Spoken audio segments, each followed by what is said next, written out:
dans cette alchimie spirituelle, les grands maîtres expliquaient à leurs disciples comment ils pouvaient, au lieu maintenant d'aller manger les feuilles des arbres comme les chenilles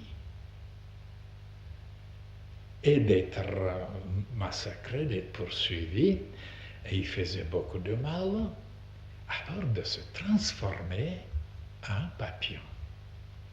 Et moi, je vous ai fait des conférences là-dessus, comment la chenille arrivait à se dégoûter, écœurée parce qu'on l'a persécutée, elle était moche, elle se regardait dans les miroirs, elle était épouvantée de sa laideur, de sa grosseur, ainsi de suite. Et à la fin, elle commençait à se renfermer, elle commençait à méditer. Alors elle méditait un certain temps et après, quelque temps après, il y avait des transformations, elle devenait un papillon. Et toutes ces transformations, justement, la science initiatique les explique en nous comparant souvent aux chenilles que nous mangeons, vous voyez, les feuilles, et nous démolissons les arbres et tout, et qu'on nous poursuit. Et tous les malheurs, tous les accidents, tout arrive parce que nous sommes encore des chenilles. Mais quand l'homme devient un disciple et commence à instruire, il commence à apprendre les grandes vérités que les grands maîtres lui enseignent, alors il se décide et il commence à renfermer, méditer, se concentrer, s'identifier même avec le moi supérieur, comme les théosophes, comme la science hindoue nous révèle le moi supérieur. Et cette transformation s'est faite et devient des papillons tellement légers, tellement beaux, tellement exquis. Et alors ils se nourrissent à ce moment-là, ils ne mangent plus les fleurs, ils ne démolissent plus les arbres, mais ils se nourrissent de nectar des fleurs. Une nourriture, mais alors tellement subtile, tellement supérieure, tellement parfumée. Et alors l'abeille, d'après la tradition ésotérique, est transportée, venue de Vénus.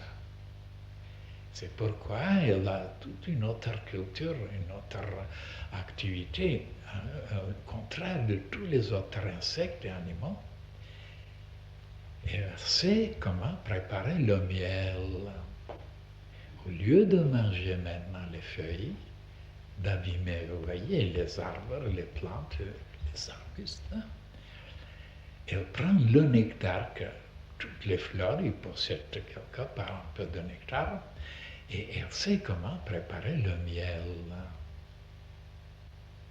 Et c'est pourquoi les initiés ont comparé le disciple comme une future abeille qui doit s'occuper maintenant, au lieu d'aller manger maintenant les filles, les femmes, les abîmer, ainsi de suite, de pouvoir chercher seulement le nectar qui est dans leur âme, dans leur esprit, sans les abîmer, sans les détruire, sans les salir, de pouvoir donc trouver le nectar que chaque être humain, homme ou femme, possède. Et par ce nectar, de pouvoir faire un miel donc une quintessence céleste. Et voilà le but de l'initiation, de devenir une abeille.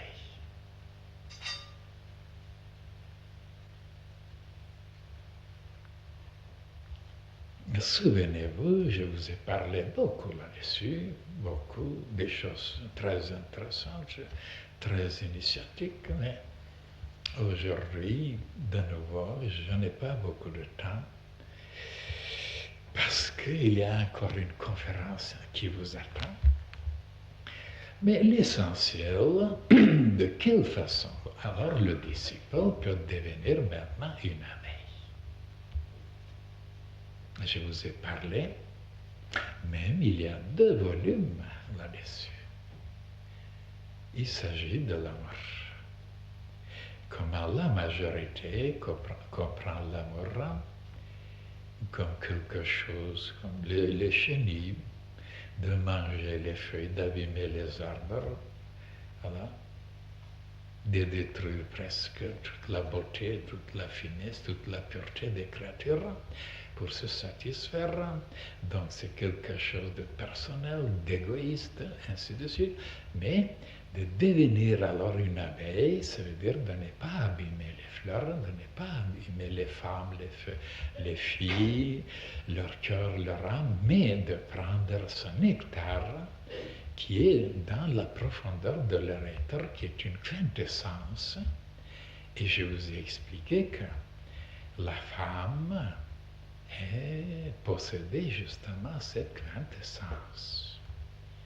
Et comme les humains ne savaient pas comment la chercher, où la trouver, et ils la cherchaient bien sûr dans des endroits, quelques centimètres carrés de surface, et alors ils abîmaient les femmes et ils s'abîmaient aussi, tandis que dans cette science initiatique, on apprenait comment chercher cette quintessence qui se trouve, cette émanation que la femme dégage, et que cette émanation est représentée un grand secret, une grande puissance que les humains n'ont jamais pu comprendre et déchiffrer, et que les grands maîtres trouvaient justement dans ces émanations que la femme projetait.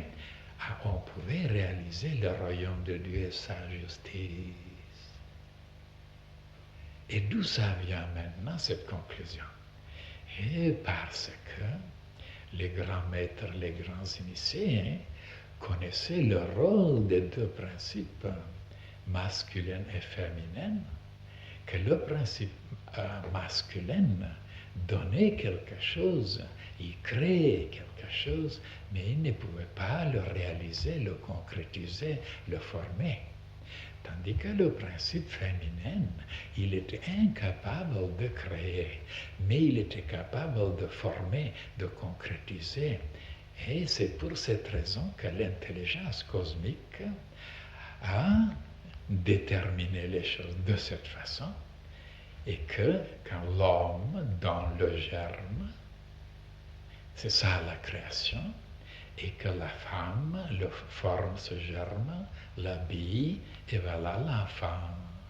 Donc elle n'est pas créatrice, la femme, comme on s'imagine, mais elle est formatrice. Et nous avons parlé beaucoup là-dessus.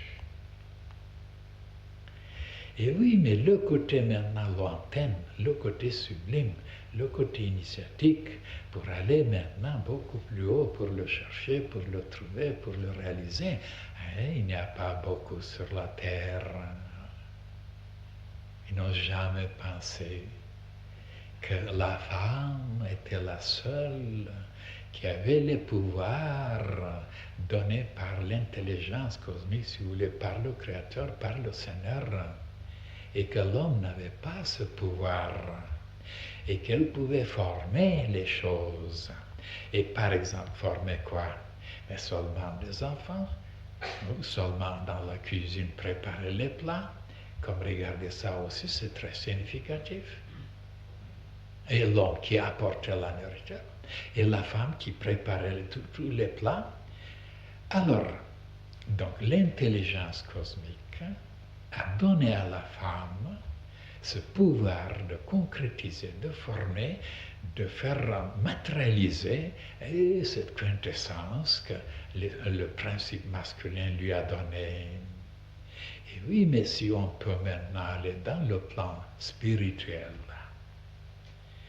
on peut tirer une autre conclusion que les humains ne sont jamais arrivés à conclure, c'est-à-dire que les hommes ne peuvent pas réaliser le royaume de Dieu et sa justice, ils ne peuvent pas concrétiser l'âge d'or. C'est la femme qui a ce pouvoir.